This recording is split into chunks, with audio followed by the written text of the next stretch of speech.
नमस्ते।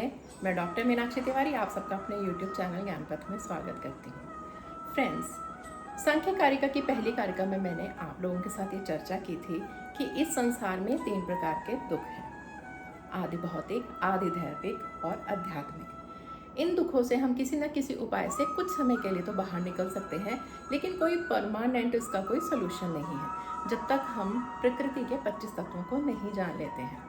हमारे भारतीय दर्शन यानी हमारी फिलॉसफी में ये कहा गया है कि जो दुख है वो केवल मन को ही लगता है, शरीर को नहीं लगता है। तो चलिए आज हम चर्चा करते हैं इन 25 तत्वों की। ये जो चर्चा है ये हम सांख्य कारिका के अनुसार ही करेंगे। तो आज मैं आप लोगों के साथ सांख्य कारिका की तीसरी कारिका आपके साथ डिस्कस करूंगी। मूल प्रकृतिर विकृतिर महदाद्या प्रकृतिर्विकृतयः सप्त षोडशस्तु विकारः न प्रकृति न विकृति पुरुषः।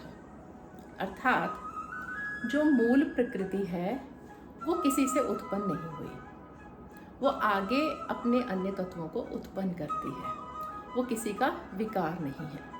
प्रकृति से उत्पन्न हुआ महत हम जिसे बुद्धि भी कहते हैं, प्रकृति से उत्पन्न हुई है बुद्धि, और बुद्धि से उत्पन्न हुआ है अहंकार, और अहंकार से उत्पन्न हुए हैं पंच तन्मात्राएं। अब ये कहने का मतलब है, इसका अर्थ ये है कि जो प्रकृति है वो ना किसी से उत्पन्न हुई है, वो स्वयंभू है, वो आगे तत्वों को उत्पन्न करती है। जो चीज़ किसी चीज़ को उत्पन्न करती है वो उस चीज़ की प्रकृति होती है, और जो चीज़ किसी से उत्पन्न हुई है वो उस वस्तु की विकृति होती है। जैसे दूध से हम दही बनाते हैं और दही से ही हम मक्खन निकालते हैं। तो दूध दही की प्रकृति है, क्योंकि दही दूध से ही बना है। सो जिस चीज़ से जो चीज़ बनी है वो प्रकृति है, जिससे चीज़ बनती है वो प्रकृति है, और जो चीज़ बनी है वो पहली वस्तु की विकृति है, यानी विकार आया है, जो चेंज आया है उसमें। दूध से दही बना तो वो विकृति हो गई, और जो दूध है वो प्रकृति हो गई। अब जो दही है, दही से मक्खन निकलता है, तो अब यहाँ दही जो है वो मक्खन की प्रकृति हो गई, और जो मक्खन है वो दही की विकृति हो गई। तो इस चीज़ को पहले समझना बहुत ज़रूरी है कि प्रकृति क्या है, विकृति क्या है। मैं आशा करती हूँ कि आपको ये बात समझ आ गई होगी। तो चलिए हम आगे चर्चा करते हैं। जो ये पूरी प्रकृति है वो किसी से उत्पन्न नहीं हुई। प्रकृति से क्या उत्पन्न हुआ आगे? महत जिसे हम बुद्धि कहते हैं, और बुद्धि से उत्पन्न हुआ अहंकार, और उस अहंकार से उत्पन्न हुई 5 तन्मात्राएं। अब 5 तन्मात्राएं क्या है? वो ये है रूप, रस, गंध, स्पर्श और शब्द। ये जो है ये तन्मात्राएं कहलाती हैं। ये 5 हैं हिंदी में। तो अब अगर हम आरंभ से देखें, प्रकृति से उत्पन्न हुआ महत यानी बुद्धि से उत्पन्न हुआ अहंकार से उत्पन्न हुई 5 तन्मात्राएं।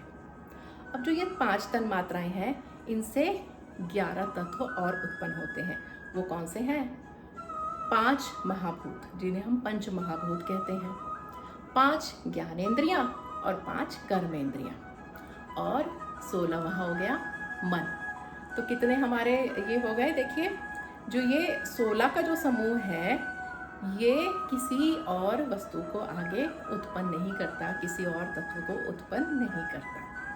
हमारे पंच महाभूत, जिनमें पृथ्वी है, आकाश है, और अग्नि है, जल है और वायु है, ये पंच महातत्व उत्पन्न होते हैं 5 तन्मात्राओं से। और 5 ज्ञानेंद्रियां, 5 कर्मेंद्रियां और 16वां मन, ये केवल विकार है। अब आता है पुरुष ना तो किसी से उत्पन्न हुआ है और ना ही किसी को उत्पन्न करता है।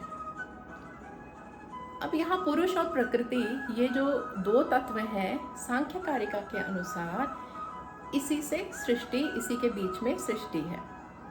अगर हम ये बात कहें कि इसमें प्रकृति और पुरुष का क्या तात्पर्य है, तो प्रकृति मानी गई है आत्मा और पुरुष माना गया है परम ब्रह्म।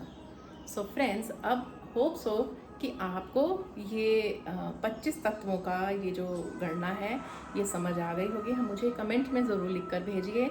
कहीं कोई संशय है तो उसका मैं उत्तर भी दूंगी, क्योंकि हमें आगे की कारिकाओं की चर्चा करने के लिए ये बेसिक बहुत ही ज़रूरी है।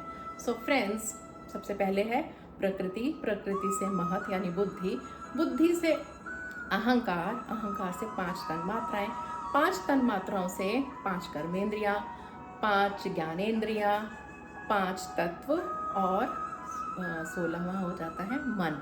ये उत्पन्न होती हैं 5 तन मात्राओं से। ये केवल विकृतियां हैं। और जो पुरुष है, पुरुष ना तो किसी से उत्पन्न होता है ना ही किसी को उत्पन्न करता है। सो फ्रेंड्स, आज का वीडियो यहीं तक।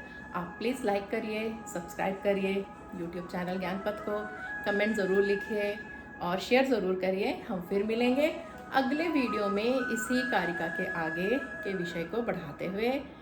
जय श्री कृष्ण, राधे राधे।